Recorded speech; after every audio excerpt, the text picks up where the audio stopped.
Hello, everyone, and welcome to the Bharat Army podcast. We are back for a new episode in which today we are going to be discussing the England Test Series coming up. And we're all here ready for it, unlike the television sponsorship in the UK, in which we still don't know who's going to be broadcasting it. So there you go. We'll have to wait on that. But we're here in the meantime to give you all the ins and outs of the England Test Series. Let's see which cricket connoisseurs are on this podcast. We've got Naresh from Pune. Naresh, have you come down from Cloud 9 yet after that bumper edition 2-hour podcast about the Australia series? No, Ashish, not yet. Still excited and up there to now squash England at home. Squashing, that's what we want to do. We want a good squashing in this series. We don't want any drama. We want a nice, good thumping. Yeah. We've also got Dia joining us again on this podcast. How are you doing, Dia? Yeah, I'm very excited to talk about this England series. Finally, time to vasool the Lagan, if I term that, because last time we lost against England in England. So this time it's our home ground and we're going to win it. Very excited to talk about the series. Yes, indeed. Yeah, let's hope we can resurrect the spirit of winning at home in this series. We've also got joining us Neha, who's back on the podcast after a long time. How are you doing now? I'm great, Ashish. Very well. And I think all the cricket pundits are already saying that India is going to win this series 4-0. So I hope we are at it and continue to remain in the red hot form that we were in Australia. Yes, indeed. Well, I'm usually quite a pessimist, although it's hard to be pessimistic about this series. We are playing again at home, and India are a very strong team at home, and England can be up and down when it comes to them being away from home. So let's see what we can pull out. So the test series, there's going to be 4 tests. The first one starting on the 5th of February, which is going to be at Chennai. We've got, as I said, 4 tests. 2 of those tests are going to be at Chennai. Those 2 tests start on the 5th of February and the 13th of February. And then we've got the 2 tests after that are both in Ahmedabad on the 24th of February and the 4th of March. Naresh, what is the crowd situation with the whole test series going on? Yeah, so though the government of India has announced they are okay for crowds to be back in sporting arenas, that's a very generic thing, sporting arenas. So basically all the sports, because there is even soccer going on in India currently. So they're looking at 50% starting from the second test. That is still subject to the local approval, subject to even the English board accepting it, because in the initial, before the series started, they had a say on, they requested India to avoid getting crowds in. So we'll have to wait and see what happens. But as of now, the announcement is that the government India says 50% allowed. From the second test is for the cricket, and obviously there are other sports that are going on currently. They would also follow that. Yeah. Okay, and as you can see, we've got a latecomer who's joined us on the podcast. We've also got Naren from Australia who's just joined us. How are you doing, Naren? You okay? I'm okay. My sincere apologies. I went for a run and I lost track. That's why I'm sweating. I'm rushing back. And hey, listen, we like a good sweat on this podcast. It keeps the drama going. My sincere apologies. That's okay. No worries. Naren, we're just talking about the first 2 podcasts. The first 2 tests even, which are going to be at Chennai. So we're talking about the crowd situation down there. The consensus seems to be no crowd at Chennai, but possibly a crowd for the second one. What's your thoughts on that? Yeah, I think Chennai has always been one of the greatest venues in India, probably one of the oldest stadiums. Maybe Eden Gardens beats to it, but otherwise, it has a fantastic atmosphere. That's the closest to my hometown as well. I come from Tamil Nadu, and my hometown is 365 kilometers down south of Chennai, and the atmosphere has always been electric over there. And it has a very good crowd who actually embraces Test cricket like no other cities. Every Test match it's always full over there, and India has a very strong record, as you can see in the last 10 years. We probably lost, I think, the last Test match we lost there was 99, if I remember correctly. I could be wrong, against Pakistan. And I remember watching it, and it was a massive heartbreak. Sachin Tendulkar was playing with his back pain, and we lost the match by 12 runs or 13 runs, I think. He scored a fantastic century. Sakleen Mushtaq ran through the tail, and it was a very unfortunate match. But I think that was the last game that we lost there. And it has been a fortress for us. It's a sad situation that we can't have crowds for the first test. I think the government has permitted 50% crowds for the second test onwards, and I am pinning my hopes. I've been asking my friends if they're going and trying to bring, and they are asking, why are you not here? So the borders in Australia have closed, so I can't really join you guys. Otherwise, I would have.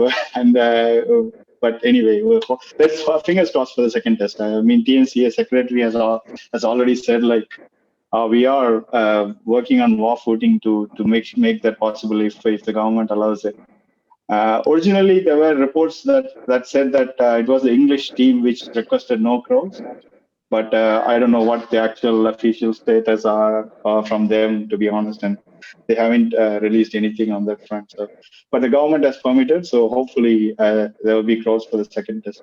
Yes, indeed. Yeah, Neha. So we've got the first two tests at Chennai, as we mentioned. The next two tests at Ahmedabad, the newly revamped Ahmedabad Stadium, which is one of the biggest cricket stadiums in the world now. Right. I think coming to Chennai as well, it is definitely one of the important grounds. If I remember, back in 2016, we had probably one of the highest scores of approximately 700 in December 2016 when we played against England. Virat scoring a century. I think one of the players called Nair making a triple hundred, Karun or Karun Nair, I don't remember. Yeah. So I'm sure, I mean, Chennai would definitely be a treat to watch, and some explosion both from the batsmen from India and England. So I think the people should definitely, like, if they allow, they should definitely go and do not miss the Chennai match, especially if they want to see some great batting from both the sides. Apart from that, Ahmedabad, as you said, it's a big ground. I think there probably government could allow, again, 50% sure and shot. And I'm sure people will be more than willing to go. And because I think it will be probably the first match ever that will be played there in Montera, if I'm not wrong, after it's reopened as well. So I think people should just go in and watch. I mean, it's a great opportunity. Yeah, Dia. Obviously, we're living in the age of COVID-19, of course, and bubbles, and all of that kind of stuff that comes with it. So, I guess the authorities kind of had their hands tied with doing two tests at each of these stadiums back to back. Yeah, definitely. And I feel that cricket is happening in India after like whole 1 year. So it's a big thing in itself. And I think that if the people in India, they need to follow the protocols as well. It's very important. They can't be, lethargic with all the rules and everything. This is what I feel. If the BCCI and the government is going to allow them, it's very, very important on the part of the audience as well to follow the rules and the regulations if we are going to be allowed. And on the other hand, it was not feasible on the part of BCCI as well to host 4 test matches in 4 different venues. So I think this was a more feasible option. And again, kudos to the ground staff as well if they can prepare the pitch again for like consecutive 2 test matches on the same ground. So that's on the ground staff as well. And on the other hand, BCCI, as they said, that they have faced a lot of financial issues in this 12 months. I don't know how much truth is that, but us being one of the richest boards ever, if they have said that, okay, we'll agree. So it's really important if they're going to allow the crowd, they can, that's also a source of revenue for them. So I think if the crowd will be allowed, it's for good for the BCCI as well. And we as cricket fans, we love to go to stadiums and watch the matches. So it's going to be great for both of us. So. So just to add, BCCI and financial issues don't go hand in hand. So Yeah. Very true, very true. I just want to touch on the whole pitch situation for a minute, because Naresh, if I can come to you very quickly. We've heard the odd rumor come out about the pitch at Chennai at the moment, and the groundsman preparing what was been called in the tabloids an English-style wicket.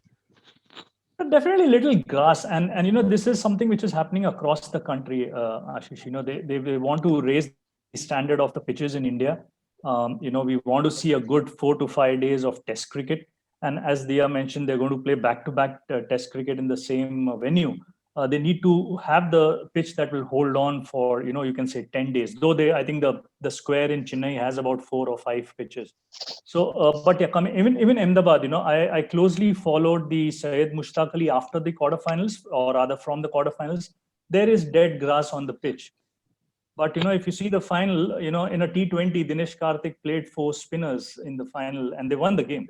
So this is something which is not going to bother much. There would be grass, but the kind of heat we currently have during the days, It's just a couple of hours in the beginning, freshness. Otherwise, I think it will be a great batting pitch throughout in both the cities. Okay, and just very quickly, if we just touch on this topic, obviously Dia mentioned, kind of how the crowds need to follow the protocol and everything. But Naresh, what's the reaction been, just from the general public in India, and just in the newspapers and talk of the town about crowds actually being allowed into the stadiums for these matches? Yeah, a cricket fan would be happy about it, but yeah, there are many experts who are saying it's not something good to be done at this point of time, because talking about Ahmedabad, which is, we are proud about it, a lakh and 10,000, 50% is nearly 60,000, which could fill up Sydney or so. People are not very excited about the fact that we are allowing this at this point of time, especially when still we are not sure of the vaccination bit has just started. It's still not open to the general public.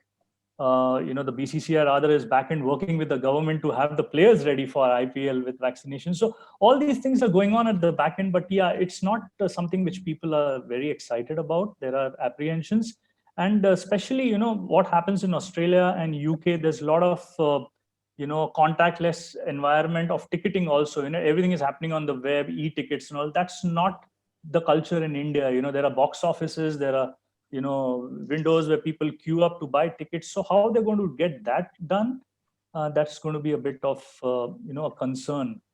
But I think it's the optimism which the government wants to come out with to get sporting events back to normal. But apprehensions are there, so we may not see that many of crowds still to start with. Okay, interesting. Well, yeah, we'll see how that pans out. Yeah. Moving on to the squads that have been selected. Who's actually going to be playing in these matches? So let's first talk about the India squad. So I've got the list in front of me of who's playing. I'll just quickly run through. So Virat Kohli obviously is back as the captain. Ajinkya Rahane is retained as the vice captain. We've then got Rohit Sharma, Mayank Agarwal, Shubman Gill, Jadeshwar Pujara, KL Rahul, Hardik Pandya, Rishabh Pant, Wriddhiman Saha, Ravichandran Ashwin, Kuldeep Yadav, Akshar Patel, Washington Sundar, Ishant Sharma returning as well from injury, Jasprit Bumrah, Mohammad Siraj, and Shardul Thakur. Let's go over to Naren. Naren, are there any big surprises in that list for you, or any names that kind of stand out? No, I don't think so. The top 5 selects itself, to be honest. I mean, there shouldn't be any surprises unless there is a last-minute injury or something. I mean, you're going to have Gill and Rohit Sharma opening the batting, and then Pujara at number 3, and Virat Kohli and Ajinkya Rahane. I don't see any changes to the top 5 for sure. And then I'm not sure who they're going to play when it comes to the third spinner role. I do not expect India to field 3 paces unless the pitch is going to have a lot of grass or with an English change to it. Because interestingly, you touched on the pitch earlier, the wicket that is being prepared in Chennai. There are going to be 2 squares at the moment. That's what the curator is preparing. So they are not going to play on the same wicket for both the test matches. And the guy who is preparing the wicket in Chennai, this is his debut as well for preparing a wicket for the test match. So he's doing it for the first time. He's actually a full-time businessman, and then at Tamil Nadu Cricket Association offered him the role to prepare the wicket for this test match, and he got permission from his family to take this as a full-time job, and he's doing it. He's a textile businessman, and he runs a cricket academy in his hometown as well. And he's been preparing wickets for Ranji trophies and other things. But it's going to be interesting, and I think unless if there are going to be live grass, and if it is going to be anything like Melbourne or Edgbaston, then maybe they will play 3 seamers. Otherwise, I don't expect India to play 3 seamers. Most likely it'll be Ishant Sharma and Bumrah. I think will be the top 2 pacers, and then Ashwin will be playing as well. So we got 3, and Rishabh Pant will be the keeper, I believe. I don't expect them to change in that front either. So we got 9 players already. So the next 2 is going to be the $1 million question, I think. I suspect Kuldeep Yadav will be a sure shot for this game. And then because England has a weakness towards the left-arm spinner, they might play Akshar Patel. So that's my probable 11 for the first test, unless there are any surprises. If it is going to be a green wicket, then they might play Siraj in place of Akshar Patel. I think that's my opinion for the first test. Second test could be three spinners for sure. I don't expect them to give them a green wicket more than that. But having said that, the last series when we played in India against South Africa, all three wickets were not dust balls by any means. I mean, they were actually seaming wickets, and there was a lot of fast bowlers had a lot of purchase from the wicket in those wickets, and so South Africa had one of the best chances to beat India in a long time, and they didn't make use of it, to be honest. And the same can be said about the last series deciding wicket in Dharmashala in 2017, and that was not an Indian wicket at all. It was a seaming and swinging wicket, and it was a very good wicket where we beat Australia in their own game, because all the talk was about how Australians are going to play the spin, and then the seamers did the damage for India in that wicket as well. So that will be my probable 11. So let's see what the others have to say. Yes, indeed. Yeah. Dia, what do you think about the squad and which people you kind of think will be back in the opening lineup for the first test? Well, again, for the opening lineup, it has to be Gill and Rohit for me. Rohit has done pretty well in India. He has done pretty well. His record is pretty good. Like, he has averaged so well, like 90 plus average in India. 5 centuries he has got in test matches while playing in India. So I think his record speaks for itself that he has to be there. And Gill, again, he has performed so well in his debut series for us against Australia. So he has to be there. Feeling bad for Mayank Agarwal, to be very honest. I mean, he deserved a chance, but I don't see him making a place in this playing 11 as of now, unless any of our openers make some mistakes. And again, we see some switchings happening that we have been seeing. So the openers have to be them only that we were seeing in Australia. I was shocked with Pandya's selection. I'm actually confused rather than shocked that on what basis he has been picked up. Is he like an all-rounder for us, or is he playing as a pure batsman for us? This is something that I really, of course, no one knows about it. But again, we don't know if he's going to bowl or not. If he gets to bowl, I might have him in my playing 11. Because if he's been included in the squad, then he is meant to play. Him being one of our key players, and if he's purely there as a batsman, then again I don't see him making into the team. And again, it depends as well whether we're going to have Saha as well in our team or not, as a pure wicket keeper, not as a batsman, as a pure wicket keeper. While on the other hand, we can have Rishabh Pant as a pure batsman. But again, I think that Washington Sundar can also be given a chance. I think Ravichandran Ashwin, and of course, both of them are offies. Earlier, I was not fancying this thought of having two offies in one playing 11 but again, they both have different kind of style while bowling, and it's their home ground as well. Chennai being their home ground. But one thing, of course, like, I'm not saying that we should not have Ashwin. So this is, I think Ashwin has not got a great record against England while bowling in India. Like, in 15 tests, he has picked up like 56 wickets and he has averaged 36.5 and something with a strike rate of 77. That is very unlikely of Ashwin. We don't expect him to, be like that in India. That too against a team like England. So that's where we're going to miss a all-rounder like Ravindra Jadeja. And then we have got a like-for-like replacement in the name of Akshar Patel. But I don't see him making a place in the playing 11 in the starting, for sure. We can have Washington Sundar, although again I said two offies, but I think that both of their bowling style is different. So he can come handy as an all-rounder as well. We have seen him performing with the bat. So I think Washington Sundar can be there. Shardul Thakur has done nothing wrong to not be there in the squad as well. So I will be confused too, whether we should have three spinners. We can have then Washington Sundar, Kuldeep Yadav and Ravichandran Ashwin, or we can have three pacers as well in the name of Bumrah is there. Ishant Sharma is coming back. And yeah, I guess he's just 3 wickets away from his 300th test wicket, him becoming, I guess, the 6th Indian bowler to take 300 wickets. So yeah, test wickets. So yeah, I think he should definitely be there. He was like completely out of the series against Australia. So this is his time to, be back and do well. And we can have Shardul Thakur as well. But I think that they're going to go with a 3-spin bowling attack only, with maybe Washington Sundar and Kuldeep and Ashwin. Rest our batting order is quite sorted. I feel that like our batting looks pretty much sorted, so we can go with like again, as I mentioned, the openers, and we have got Tejasvi Pujara, Virat Kohli, Ajinkya Rahane, and Rishabh Pant is also there. So yeah, so that looks pretty much sorted. Now it depends that what we are going to do with the all-rounder spot that is left. Rest I think looks good. Yeah, I suppose a lot of that depends on whether Hardik Pandya is actually fit enough to bowl. Maybe he might be able to bowl an over here or there, but he's obviously had his back problems in the past couple of months. Neha, what do you think of the squad? I think pretty much in contention to what Diya and Narendra mentioned in terms of the batting order, that looks a bit sorted with Rohit and Gill opening and Pujara coming in, VK, and then having Rishabh Pant as well as a wicket keeper.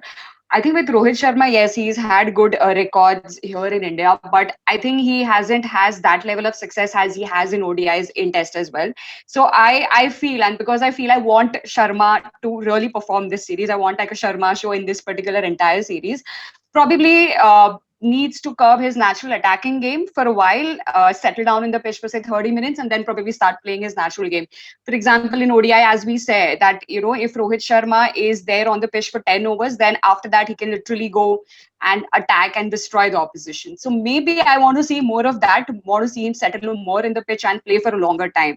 So I'm really hoping for a Sharma show here. Virat Kohli, I think, has gone without a ton for 1.5 years now. So I'm sure he is eager to get back to the groove and make a ton or double hundred if possible in Chennai. Chennai is a ground which is good for batsmen as well. I think we will definitely miss Ravindra Jadeja. That for me is currently a huge blow to the squad. As Diya mentioned, I think England, they struggle against the left arm spin a lot. We saw that in Sri Lanka also.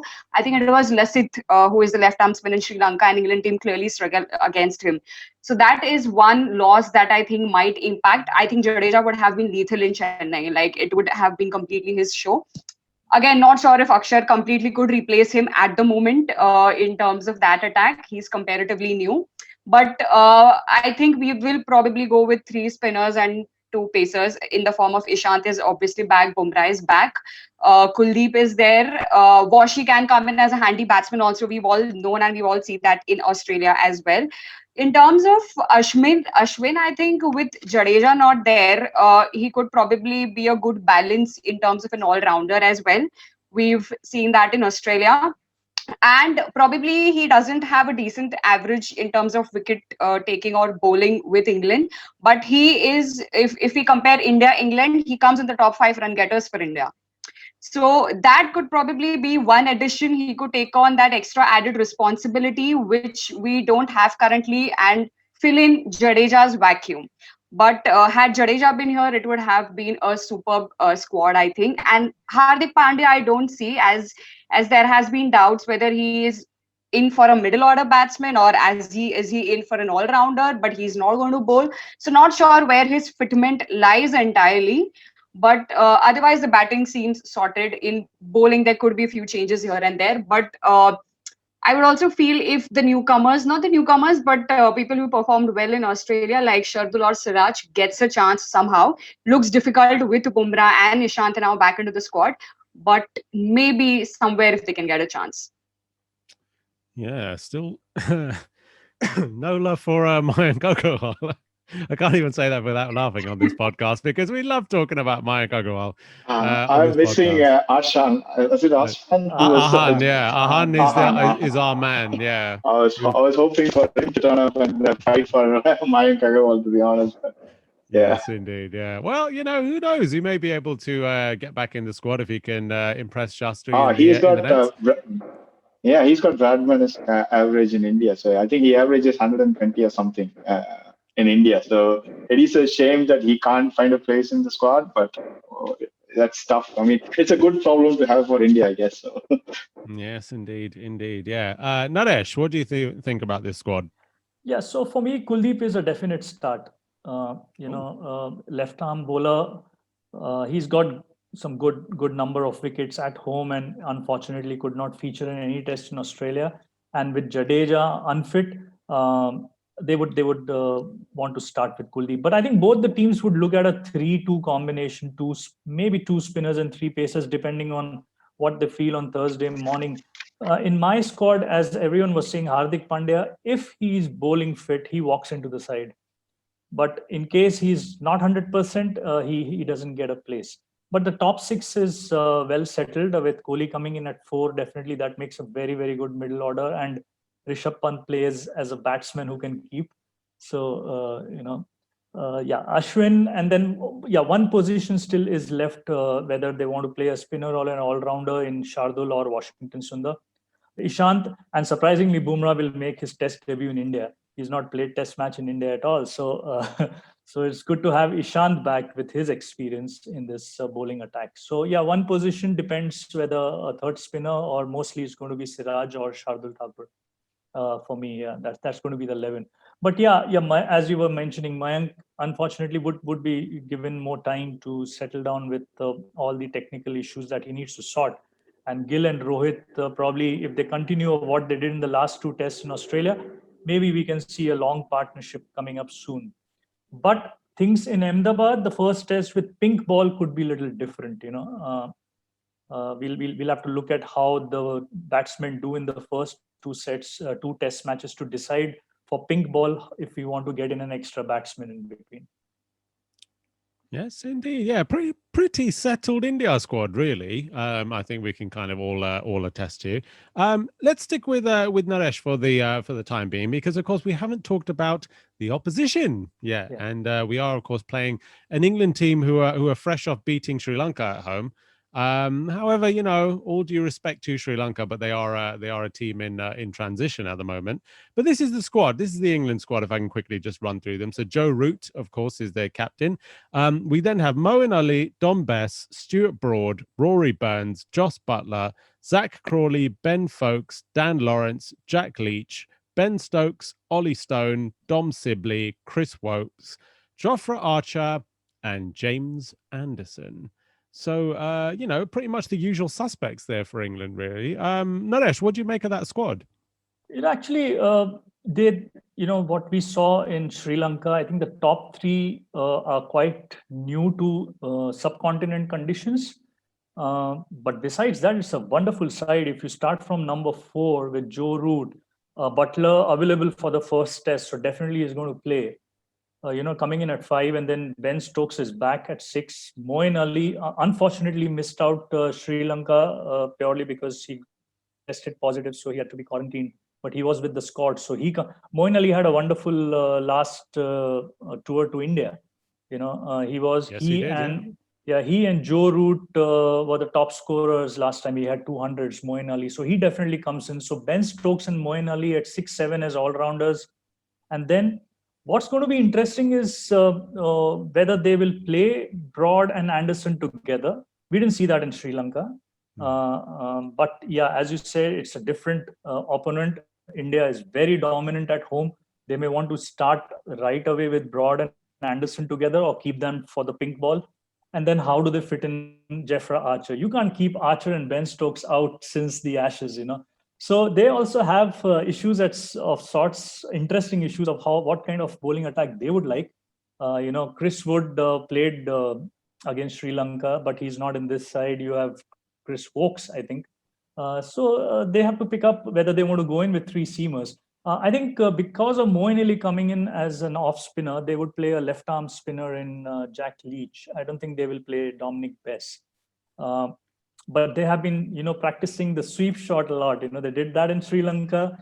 They want to counter India with that. Joe Root has been very successful, and he would continue to be the threat to Indian bowling attack. So it will be interesting to see. The top 3, lack of experience. Burns comes in. He's a left-hander. He probably would open to counter the movement initially. But we have Ishant Sharma coming back. He's been doing well against left-handers. So that's going to be interesting, that after 3, what happens and how long does 1, 2, and 3 last against the Indian attack? So it's going to be revolve all around Joe Root.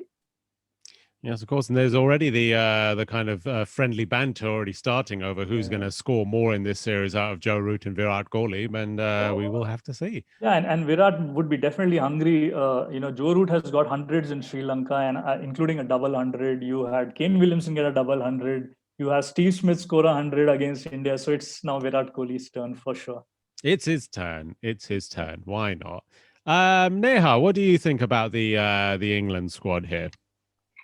I think the batting order doesn't look as settled as that of ours. As Naresh said, that the top three are pretty much new to it. Who performed in Sri Lanka? If I just look at the last series, it was probably Joe Root's show altogether. He's probably scored. I was looking at the stat. More than 45% of the runs in that series has been scored by Joe Root as well. Also, there have been talks that England don't have their best playing 11 against India because of their rotation policy. We don't have Jos Buttler, as I think Jos Buttler is going after first match, but we don't have Johnny Bairstow, we don't have Sam Curran, and etc. because they're following the rotation policy and etc. So their batting order looks a little unsettled, a little unexperienced. Bowling looks fine, but whom to pick and whom to not will again be an issue for you. As you said, you can't keep Jofra Archer out. James Anderson and Stuart Broad, you can't even actually have both of them together in the squad as well. James Anderson has had a very well season in Sri Lanka. He picked up a 5-wicket haul as well, if I'm not wrong, in one of the matches as well. So their batting looks a little unsettled. Bowling is still fine. I think in terms of bowling, it will be difficult whom to choose and whom to not. But batting, I think I don't see the settled names out there in the squad currently. Over reliance possibly on Joe Root is what might be the case during the series. Dia, what do you think about the England squad and where the main threats are going to come from? Again, it has to be Joe Root only. Last time also he has got like in all the 4 matches he had got like 50 plus scores in India. So he has a pretty good record against India, especially in Asia, if I talk like in overall. And again, as we have been seeing, he just love to sweep and reverse sweep, switch it as well, as we saw against Sri Lanka. So I think the spinners must be, thinking and making plans how to counter that. It's very important that we don't let that happen against India. So that's very important how we are going to counter that. The way he is batting against Sri Lanka was good. But again, the attack is going to be different. So let's see how Root is going to play us this time. Although his record is quite good. And I feel that Ben Stokes also hasn't got that great of a record in India as well. He hasn't given any match-winning performances. And on the other hand, everyone is talking about Moeen Ali, but as an all-rounder. But I'll talk about Moeen Ali as the batsman because he hardly got any fifer. He got 1 fifer, I guess, last time in 2016. Not even like maybe a 4-wicket haul. So his performances were really bad as a bowler. As a batsman, of course, he got 147 in Chennai in Chepauk only. But again, it will be like it's like again their 2 spinners, Jack Leach and Dominic Bess, they got fifers, and everyone was like they're going to do well against India. But I think that's we can't compare those performances. Of course, that was a Turner track as well, but I think they haven't been that effective. And again, we have got Indian batsmen and they know how to play spin well. Virat Kohli, Ajinkya Rahane, Chiteshwar Pujara, they all know how to play spin. So I think that they can be ineffective. And on the other hand, I think Jofra Archer is going to be a key bowler for them, and it will be really interesting to see how they're going to rotate him, because he's there for the T20Is, for the ODI matches as well. Then he has to be there for the IPL and then the T20 World Cup. So it will be interesting how his workload will be managed by the England team. But I think more than Anderson, I think it's, Jofra Archer's pace, because I think it will be, the pace will be a really big factor in India. Because I think if you're going to bowl with a medium pace like what Anderson does, like the swing bowlers, of course, 135 km per hour is what they've got. So I think that can be ineffective, and that we have been seeing, like last time also, Anderson didn't do that well against India in India. And Kohli was, doing so well against him. Like he didn't give away his wicket since 2016, in 18 as well, to Anderson. So that was very good to see. So I think Jofra Archer has to be there in the playing 11, according to me, just because of his extra pace. Harsha Bhogle was also talking about that extra pace being a factor that can, make a difference, because then a factor of reverse swing also comes in, that, who can, reverse the ball well, because in India, it's going to be the reverse swing that happens more than the swing, especially in Chepauk, maybe. I have not played, but I guess. So yeah, that's also a big factor, and I think Jofra Archer is that bowler who can do that job pretty well. So yeah, Jofra Archer has to be there, and I think their batting looks a bit weak, and all the onus will be on Joe Root, the batsman and the captain. So again, Stokes also hasn't got that great of a record, so it will be interesting how the entire batting is just dependent on Joe Root, and if we get him out, we can clear things out pretty well, and we can bat pretty well as well, and maybe win the series. I think that Yes. England misses an opener they had in the name of or form of Alistair Cook, somebody like an Alistair Cook who gives that opening partnership to England. But he's unfortunately retired, so yeah, something like that. And coming to Moeen Ali, I think Chiteshwar Pujara has handled Nathan pretty well in Australia, so I think he can easily manage the likes of Moeen Ali here as well, is what I feel. Yeah, Yes, and indeed, Ashish, you take the top two batsmen of the last England tour of India. You had Virat Kohli, Pujara, and Murli Vijay of India. Murli Vijay is not in the side, and England had Root, Moeen Ali, and Alistair Cook, and Alistair Cook is not in the side. So you still have the top two batsmen of the last series in this current squad. So it will be very interesting to see how the formation would be, but I'm sure Root would not keep Moeen Ali out if he's fit. In fact, Moeen Ali is one of the top 5 run getters against England. I mean, surprisingly, he fits that list. Yeah, India middle have order made some. left-hander, yeah. India have made some questionable cricketers look like heroes over the years, and Moeen Ali was one of those people. Naren, what do you make of this England squad?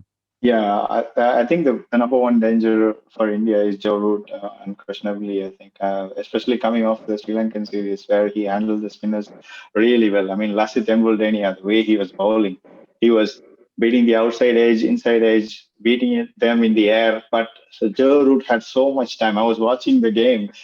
He was batting in a different wicket compared to the rest of the batsmen.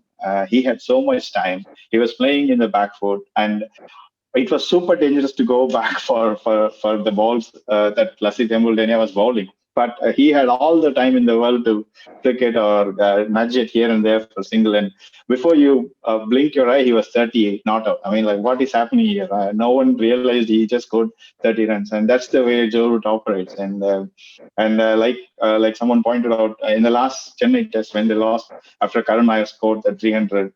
Moeen Ali scored 146, and I think Joe Root scored 87 or 88 odd. And definitely he has got some fond memories, and he's going to play his 100th test now in Chennai. I mean, that is a momentous occasion.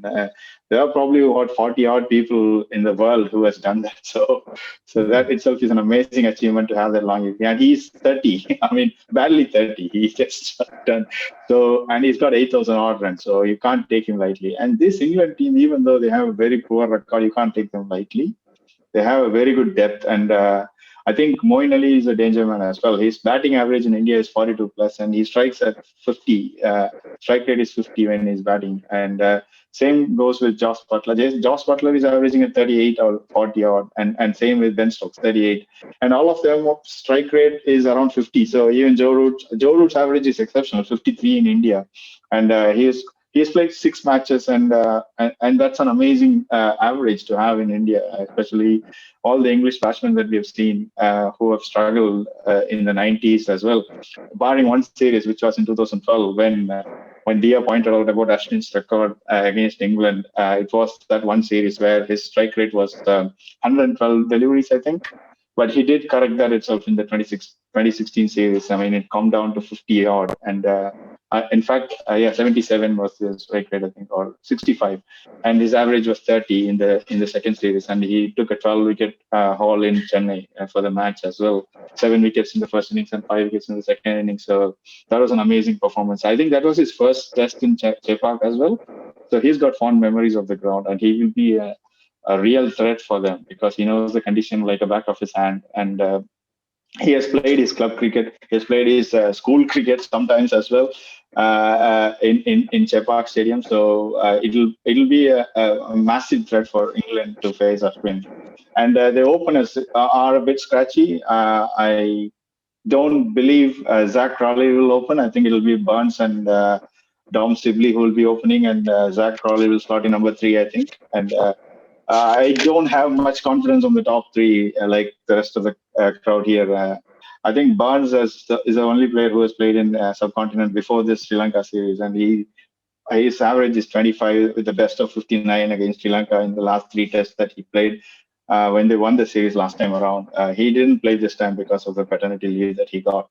And Dom Sibley and Zach Crawley has a long way to go. I mean, they're still budding cricketers. They have a very good talent, but I don't know whether they can match the guile of Ashwin or any other Indian spinners for the matter. I mean, they might come off good, but you never know. It doesn't. It's not likely that they're going to come through that. But the number 4 to number 7 is really strong. I mean, Joe Root, and it's a very wanted middle order. Joe Root, Josh Butler, Ben Stokes, and Moeen Ali. They will be a real threat for India, I think. And when it comes to fast bowler, I don't think they are going to keep Jofra Archer out. Maybe because of the rotation policy, they might play the first test and third test. They might play him for the first and third test, and then rest him for the remaining ones. Same goes for Jimmy Anderson and Stuart Broad. So they've got a like-for-like replacement for every single bowler. To be honest, I mean, if Jofra Archer is not playing, then Mark Woodford will come in. I think he bowls 140 plus 150 kilometers. I mean, he didn't get a lot of wickets in Sri Lanka, but he did unsettle the batsmen with that scorching pace. They were very uncomfortable against him. These are the bowlers who can take the pitch out of the equation with the pace. I mean, Dale Steyn has had huge success by doing that in the subcontinent track. So it'll be a very interesting series. I like Neha pointed out, I don't have much hope for a top order.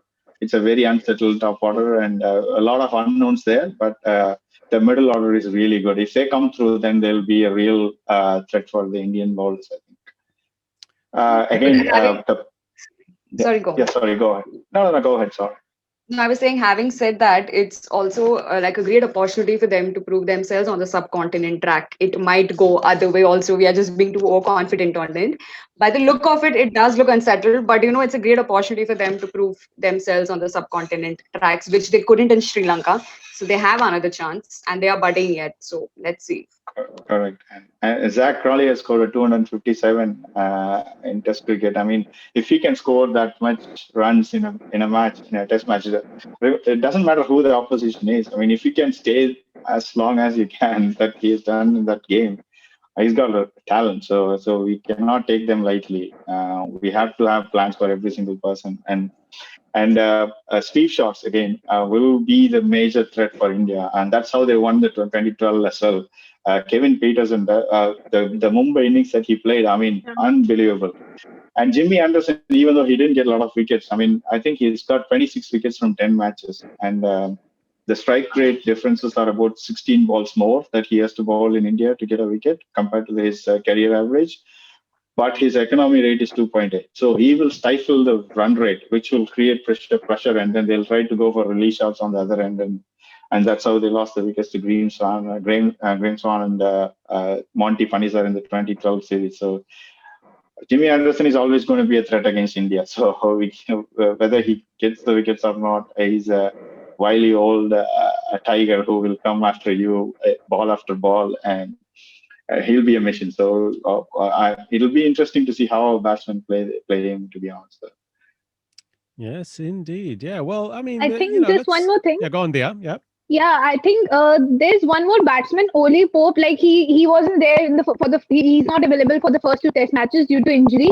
But I think he'll be back by the 3rd and the 4th Test match. So he has been also a great prospect for the England team, and he can be a great boost if he'll be added to the squad. And on the other hand, Johnny Bairstow as well. Although he was earlier missing out on the first 2 Test matches, but now after being criticized a lot, he's back for the 2nd Test match. So he can also prove to be a great boost to the team. And Oli Pope will be playing for the first time in India. And I think many players love to play against India. And one or the other player is always there who just takes us by surprise and who just gives us a match-winning performance. And I can see that happening. I'm not saying that's going to happen, but I can see that happening from Oli Pope as well. Maybe a big prediction, maybe, but I think I can see that match-winning performance coming in from a player like Oli Pope. Although he hasn't got that great of a reputation as a match winner, but it has always been the case with India that some or the other players out of the blue, they come in and they just perform and prove to be a match winner. So I think Oli Pope can also be a threat. Johnny Bairstow will be back, so he can also be a threat to us. Not to forget them too. And Dan Lawrence as well. So he's touted to be a very good player of spin. I think he comes from Essex, I think, or Yorkshire. I'm not sure. And Ashish, just to add to all this about Englishmen and the spin, off season they spend a lot of time in the UAE or probably even in India purely on spin bowling. So they're coming up to par, like how India has, as we talk about, the pitch conditions are improving for fast bowlers. I think it's all on an even plate now. Yes, lack of experience, but ability-wise, I think they have done well to play spin against subcontinent teams. Well, this is also what I'm wondering as like a counter strategy possibly from India, and that we've heard these rumors about the first pitch being like an English style seeming wicket, but I'm just wondering, is that gonna benefit us more than it's going to benefit them, because our fast bowlers now have become quite the fast bowling attack, almost stronger than our spin bowlers, which has always traditionally been our strength. Yeah, and Ishant Sharma, Bumrah, and if they play Siraj, I think that's a formidable attack. Though Shami is not there or Umesh is not there, so India would like to break, as we are saying that the first three of English batsmen are not with experience. It's not a stable opening pair, and that's where we would want our fast bowlers to strike early. Yes, we want to get Joe Root in early and then look at how he would play our spin or probably play Bumrah and Ishant together. So that could be part of a strategy. And as I said, that we would also want to like to bat well. You see how Gill and Rohit Sharma bat. They want the ball to come on to the bat. The last test at Goa, Gill was enjoying playing on the up. We would want that kind of conditions even at home. And it's not only about the pitch. You need even the other weather conditions to support your bowling, and Chennai is going to be very hot and humid. So you will see grass, but batsmen would enjoy on it. Yeah, go ahead, Dia. As we're talking about the swinging conditions in India, I remember this test match that happened in 2017 against Sri Lanka. The first test match that was there, and we were preparing for the series against South Africa when we were supposed to go there in 2018. And that test match, like a player like Lakmal was there, and he was just breathing fire. And had it not been, we had bundled out for like 170 or something, because it was swinging so hard, and none of our batsmen was able to play except for Chiteshwar Pujara, I remember. Yep. So of course, Eden Gardens is different. It was an overcast conditions. That's not going to be the case in Chennai. But again, if I don't see that our bowlers can do well on a swinging track. But can we have that confidence in a batsman that are they going to bat well in swinging conditions? Because it's England, it's not Sri Lanka. Because Sri Lanka were not also able to bat in those conditions, and eventually we won the test match, or maybe we were able to. Sorry, we drew that test match. We didn't win it. Yeah. So I think that the England batsmen, they will fancy playing on a swinging track. And our Indian batsmen might not. And Australian pitches were different, because as Naresh mentioned, that the ball was coming on the bat and they were enjoying. But swing is something different, where the ball will be moving, will be going away from you. So the conditions are going to be very different. And I don't think our batsmen will fancy playing on such kind of a tracks. And Chennai, I think that it being a Turner track and with the weather conditions also being there, I don't see that we might get to see that much amount of swing over there, because it's not that kind of a pitch, I feel. And I think that it's going to be a good batting track, like we saw last time, and it's famous for being a good belter of a track. Maybe not a belter, like of course it's a Turner, but a good batting track. So I think that it's better if we keep it that way rather than having a swinging conditions on a chip-off pitch. I think it's better to just leave a bit of grass, but not that much amount that our batsmen might fail on that kind of a track. That I would not want. Yeah, Neha, go ahead. Yeah, I mean, I know that there are rumors that they're curating the pitch as per the Englishman's style and whatever, and I have no evidence to support this, but I think it's going to be the still traditional Cheepak pitch, how much ever we say, a bit of a bounce on first day, second, third day, I think a lots to do for the batsman, and then eventually turn, as we are mentioned, the turner on the fourth and the fifth day is what I believe typically this is the pitch that is going to be, and it offers a lot to the batsman to perform. So I'm hoping for some good scores on that pitch.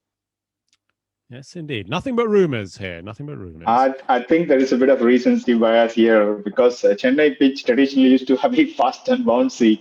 Last 10 years, it hasn't On day been the one, case. at least. Though. Yeah. Last 10 years, it hasn't been the case. Last 10 years, it has been like a dust bowl. And I think when England scored 400 odd runs, they thought they have done a really good job. And then India scored 700 on it. And the same goes when Mahendra Singh Dhoni scored a double century against Australia. He was stepping out to start and hitting him for sixes and he was bowling at 140 kilometers per hour. And Virat Kohli scored a century in that test as well. So it's only the recent past that Chennai wicket has changed. Yeah, like the rest of the crowd said, I'm not too concerned about the amount of grass that they're going to leave. I don't think it is going to seam or swing a lot in Chennai.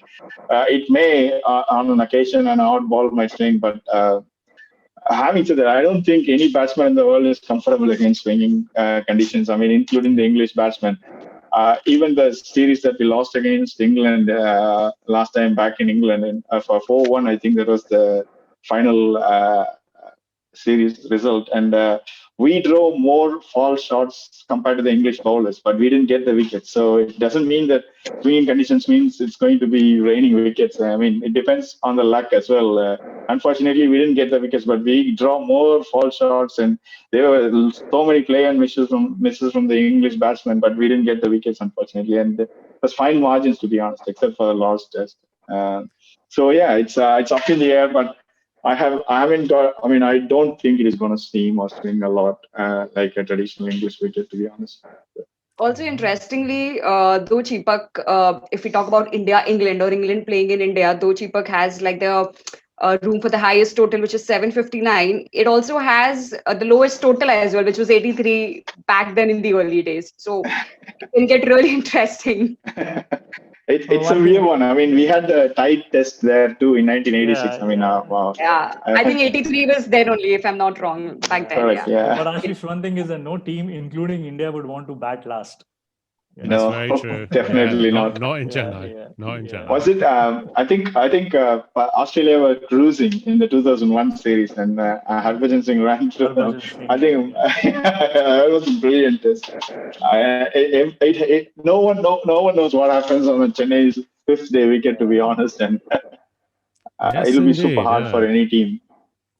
All to play for, all to play for. And of course, all to play for in this series for the World Test Championship final as well, which is going to make this all the more of a competitive series. So let's talk about our predictions here, our predictions. So let's continue with you, Naren.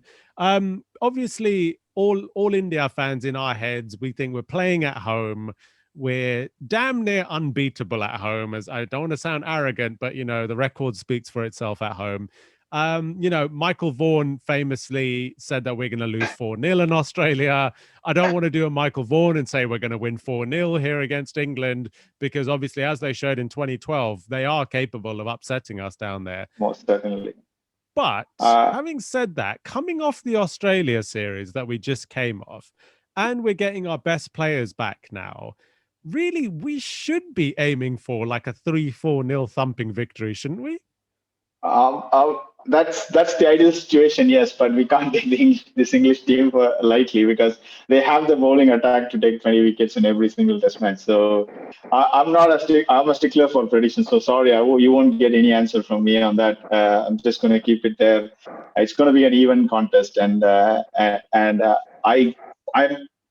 think India will win the series, but I'm not going to predict the series outcome. I don't want to be the Michael Vaughan, and I'm a little bit superstitious. So when it comes to sports, so you think it's going to be? You think it's probably going to be closer than a lot of people are thinking? It's going to be a lot closer than what every pundit is predicting.